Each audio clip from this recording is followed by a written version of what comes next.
തിരുവനന്തപുരത്തുകാരുടെ ഒരു സ്വകാര്യ അഹങ്കാരമാണ് ആകാശവാണിപ്പെട്ടി പാട്ടുപാടുന്ന ഈ മണ്ഡപം. അതിൽ നിന്ന് വയലും വീടും പരിപാടി കേട്ടുകൊണ്ടിരിക്കുന്നു.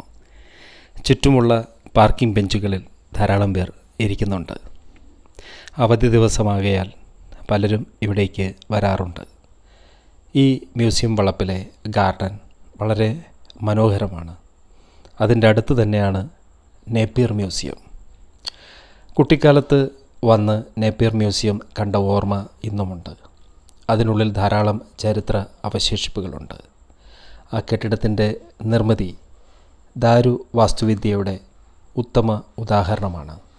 അവിടുത്തെ കാഴ്ചകളൊക്കെ കണ്ട് കുറച്ച് മുന്നോട്ട് വന്നപ്പോൾ ദുബായ് സ്റ്റൈൽ ഫോട്ടോ എടുക്കുന്നതിന് വേണ്ടിയിട്ടൊരു ബാക്ക്ഗ്രൗണ്ട് ആംബിയൻസ് ഉണ്ടാക്കിയിരിക്കുന്നു.